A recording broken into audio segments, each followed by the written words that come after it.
ഒരിക്കലൊരു ഗ്രാമത്തിലൊരു മരംവെട്ടുകാരൻ ജീവിച്ചിരുന്നു. അടുത്തുള്ള കാട്ടിൽ പോയി തടി ശേഖരിച്ച് തൊട്ടടുത്തുള്ള മാർക്കറ്റിൽ കൊണ്ട് വിറ്റാണ് അയാൾ ജീവിച്ചിരുന്നത്. അതിൽ നിന്ന് അയാൾക്ക് വളരെ തുച്ഛമായ വരുമാനം മാത്രമായിരുന്നു ലഭിച്ചിരുന്നത്.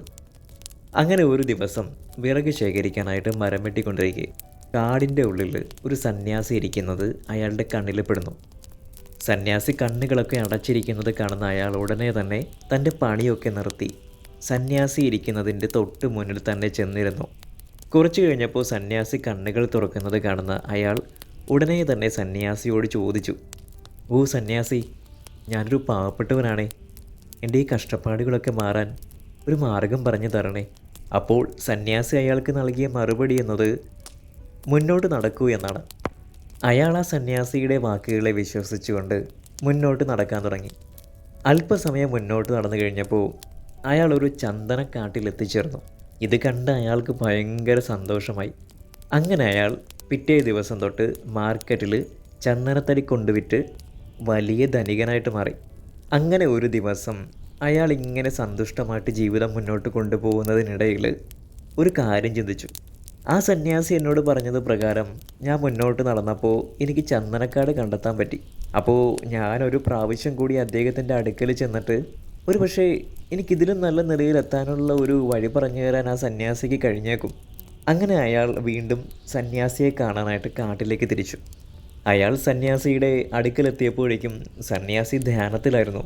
കുറച്ച് കഴിഞ്ഞപ്പോൾ സന്യാസി കണ്ണ് തുറന്നപ്പോൾ അയാൾ ചാടിക്കയറി ചോദിച്ചു, "ഓ ജ്ഞാനിയായ ശ്രേഷ്ഠ, അങ്ങ് പറഞ്ഞത് പ്രകാരം ഞാൻ മുന്നോട്ട് നടന്നപ്പോൾ എനിക്ക് അന്ന് ചന്ദനക്കാട് കണ്ടെത്താനായി.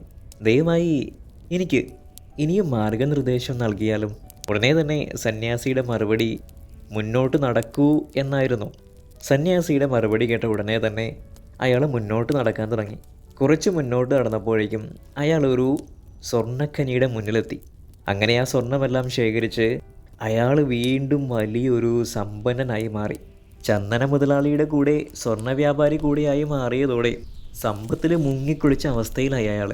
അങ്ങനെ ധനത്തിൻ്റെ പരമകോടിയിൽ നിൽക്കുമ്പോൾ അയാൾ വീണ്ടും തന്നെ ഇങ്ങനെ ആക്കിയ ആ സന്യാസിയെ ഓർമ്മയിൽ വന്നു. ഉടനെ തന്നെ അയാൾ വീണ്ടും ആ സന്യാസിയെ കാണാനായിട്ട് കാട്ടിലേക്ക് യാത്ര തിരിച്ചു.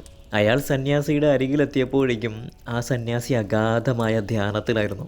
കുറച്ചു കഴിഞ്ഞപ്പോൾ അദ്ദേഹം കണ്ണുകൾ തുറന്നപ്പോൾ അയാൾ നേരത്തെ ചോദിച്ച അതേ ചോദ്യം തന്നെ ആ സന്യാസിയോട് ചോദിച്ചു.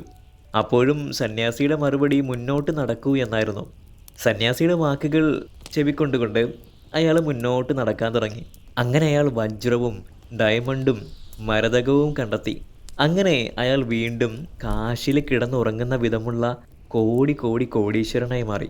അയാൾ അങ്ങനെ എല്ലാവിധ സൗകര്യങ്ങളോടും കൂടെ ഒരു രാജാവിന് സമമായി. അങ്ങനെ ഇരിക്കെ അയാൾ ചിന്തിച്ചു, ആ സന്യാസിക്ക് ഒത്തിരി കാര്യങ്ങളറിയാം. വിചാരിച്ചാൽ നിമിഷ നേരം കൊണ്ട് തന്നെ വലിയ ഒരു സമ്പന്നനായിട്ട് മാറാൻ അദ്ദേഹത്തിന് കഴിയും. പക്ഷേ എന്തുകൊണ്ട് ആ സന്യാസി അങ്ങനെയൊന്നും ചെയ്യുന്നില്ല? അയാൾക്ക് എത്ര ചിന്തിച്ചിട്ടും ഇതിൻ്റെ ഉത്തരം കണ്ടെത്താൻ കഴിഞ്ഞില്ല. ഒടുവിൽ അതിൻ്റെ കാര്യം എന്താണെന്ന് അറിയാനായിട്ട് നേരിട്ട് സന്യാസിയെ തന്നെ പോയി കാണാൻ അയാൾ തീരുമാനിക്കുന്നു. അങ്ങനെ വീണ്ടും അയാൾ യാത്ര തിരിക്കുന്നു. സന്യാസിയെ അടുക്കലെത്തിച്ചേരുന്ന അയാൾ ചോദിക്കുന്നു, "ഹേ മഹാനായ ജ്ഞാനി, അങ്ങ് പറഞ്ഞ പ്രകാരം ഞാൻ മുന്നോട്ട് പോയപ്പോഴാണ് എനിക്ക് ഈ കണ്ട സമ്പത്തൊക്കെ നേടാൻ കഴിഞ്ഞത്. പക്ഷേ എനിക്കിപ്പോൾ ഒരു ചോദ്യം അങ്ങയോട് ചോദിക്കാനുണ്ട്. പറയൂ മഹാനെ, ഇതൊക്കെ താങ്കൾക്ക് നേടാൻ കഴിയുന്ന കാര്യങ്ങളാണ്. പക്ഷെ എന്തുകൊണ്ടാണ് താങ്കൾ അതൊന്നും ചെയ്യാത്തത്?" അപ്പോൾ ആ സന്യാസി പറഞ്ഞു, "നീ ഇപ്പോൾ ചോദിച്ച ചോദ്യം ശരിയാണ്. എനിക്കിതൊക്കെ ആകാൻ കഴിയുന്നതേ ഉള്ളൂ. പക്ഷേ ഞാൻ നിനക്ക് നൽകിയതിലുമൊക്കെ ഒത്തിരി മുകളിലാണ്. രത്നങ്ങൾക്കും മരതകത്തിനുമൊക്കെ അപ്പുറം ഞാനിപ്പോൾ അനുഭവിക്കുന്ന ആനന്ദമെന്നത് നിനക്ക് കൈവന്ന സമ്പത്തിലും രത്നത്തിലുമൊക്കെ വളരെ വലിയ ഉയരത്തിലാണ് കുട്ടി. എനിക്ക് ലഭിച്ച ആ ആനന്ദവുമായി നിനക്ക് ലഭിച്ച രത്നവും സ്വർണവും താരതമ്യം ചെയ്യുമ്പോൾ ആ സ്വർണവും രത്നവുമെല്ലാം എനിക്ക് വെറും മണ്ണും ചെളിയും പോലെയാണ്. അത്രയ്ക്കും വലിയ ആനന്ദമാണ് ഞാൻ കണ്ടെത്തിയിരിക്കുന്നത്." ഇതെല്ലാം കൂടി കേട്ടപ്പോൾ അയാൾക്ക് ജിജ്ഞാസ കയറി. "ഓ ശ്രേഷ്ഠനായ സന്യാസി, എന്താണത്? ദയവായി എന്നോട് കൂടെ പറയൂ." അപ്പോൾ ആ സന്യാസി പുഞ്ചിരിച്ചുകൊണ്ട് പറഞ്ഞു, "ഇന്നർ ഹാപ്പിനെസ്, മെഡിറ്റേഷനിലൂടെ നേടിയെടുത്ത ആത്മീയ ആനന്ദം. നീ അനുഭവിക്കുന്ന ഈ ലൗകിക സുഖങ്ങളും ആസക്തികളും ഒന്നും ഞാനിപ്പോൾ അനുഭവിക്കുന്ന ആത്മീയ ആനന്ദത്തിന് മുന്നിൽ ഒന്നുമല്ല. ഇത് കേട്ടതോടെ അയാൾ ആ സന്യാസിയുടെ കാൽക്കൽ വീണു. എന്നിട്ട് പറഞ്ഞു, ഞാൻ അത്ര വിഡ്ഢിയായ ഒരുവനാണ്. താങ്കളുടെ കൈകളിൽ ഇത്രയും വലിയൊരു നിധി ഇരുന്നിട്ട് ഞാൻ അങ്ങയോട് ആവശ്യപ്പെട്ട് കൊണ്ടിരുന്നത് വെറും കല്ലുകൾ മാത്രം, ലൗകിക സുഖം മാത്രം. ദയവായി പറഞ്ഞു തരൂ സന്യാസി വരിയ, എനിക്കെങ്ങനെ അങ്ങ് പറഞ്ഞ ആത്മീയ ആനന്ദം കണ്ടെത്താൻ കഴിയും, അനുഭവിക്കാൻ കഴിയും? എങ്ങനെ മെഡിറ്റേഷൻ ചെയ്യണമെന്ന് എനിക്കറിയില്ല. ദയവായി എനിക്ക് അതിനുള്ള മാർഗനിർദ്ദേശം നൽകിയാലും. അപ്പോൾ ആ സന്യാസി പറഞ്ഞു, മെഡിറ്റേഷൻ ചെയ്യുക എന്നത് വളരെ എളുപ്പമുള്ള കാര്യമാണ്. എവിടെയെങ്കിലും സ്വസ്ഥമായിട്ട് ഇരുന്നതിന് ശേഷം നിന്റെ മനസ്സിനെ നിരീക്ഷിക്കുക, എന്തൊക്കെ ചിന്തകളാണ് കടന്നു പോകുന്നതെന്ന്. അപ്പോൾ എന്തെങ്കിലും ചിന്തകൾ നിന്റെ മനസ്സിലേക്ക് വരികയാണെങ്കിൽ ഒരിക്കലും അതിനെ തടഞ്ഞു നിർത്താൻ ശ്രമിക്കരുത്. ആ ചിന്തകളെ അതിൻ്റെ വഴിക്ക് വിടുക.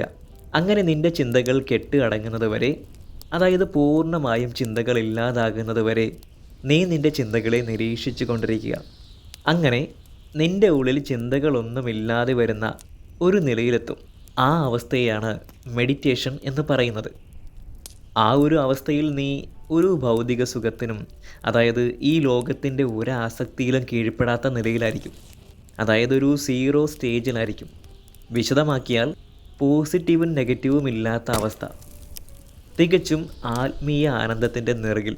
സന്യാസിയുടെ വാക്കുകൾ കേട്ട അയാൾക്ക് യാഥാർത്ഥ്യം എന്താണെന്ന് മനസ്സിലായി. യഥാർത്ഥ സന്തോഷമെന്നത് ഈ കാണുന്ന തൻ്റെ സമ്പത്തിലോ ആസക്തിയിലോ ഒന്നുമല്ലെന്ന് അയാൾ തിരിച്ചറിഞ്ഞു. മറിച്ച് ആ ആനന്ദമെന്നത് തൻ്റെ ഉള്ളിൽ തന്നെയാണെന്നും ഞാൻ അതിനെ കണ്ടെത്തണമെന്നുമുള്ള ബോധ്യം അല്ലെങ്കിൽ ജ്ഞാനം അയാൾക്ക് ലഭിച്ചു. നമ്മുടെ ജീവിതത്തിലേക്കൊക്കെ ഒന്ന് നോക്കിയാലും നമുക്കിതൊക്കെ കാണാൻ പറ്റും. നമ്മൾ സമ്പത്ത് നേടാനായിട്ട്, ഭൗതിക സുഖത്തിനായിട്ട് ജീവിതകാലം മുഴുവൻ നെട്ടോട്ടമോടും. പക്ഷേ നമ്മുടെ ഉള്ളിൽ എത്രയോ വലിയ നിധിയാണ് ഒളിച്ചിരിക്കുന്നത് എന്നുള്ള സത്യം നമ്മൾ മറന്നു പോകുന്നു. നമ്മൾ ഒരിക്കലും നമ്മുടെ ഉള്ളിലേക്ക് നോക്കാനോ അത് കണ്ടെത്താനോ ശ്രമിക്കാറില്ല. നമ്മുടെ മുഴുവൻ ജീവിതവും ബാഹ്യ സന്തോഷത്തിന് പിറകെ പോവുകയാണ്, അല്ലെങ്കിൽ അതിനുള്ള തേടലിലാണ്. പക്ഷെ നമ്മൾ മനസ്സിലാക്കുന്നില്ല, ആനന്ദത്തിൻ്റെ സമുദ്രം നമ്മുടെ ഉള്ളിൽ അലയടിക്കുന്നുണ്ടെന്ന്. ആ ആനന്ദം കണ്ടെത്താനുള്ള ഏക മാർഗം മെഡിറ്റേഷൻ ചെയ്യുക എന്നുള്ളതാണ്. അതുകൊണ്ട് എല്ലാ ദിവസവും കുറച്ച് സമയമെങ്കിലും മെഡിറ്റേഷനായിട്ട് മാറ്റിവെക്കണം. ഒരിക്കൽ ചെയ്തത് കൊണ്ട് മാത്രം ഒന്നും സംഭവിക്കില്ല. അതായത് മെഡിറ്റേഷൻ്റെ ആത്മീയ ആനന്ദം നിങ്ങൾക്ക് അപ്പോൾ അനുഭവിക്കാനാകില്ല എന്നാണ് ഉദ്ദേശിച്ചത്.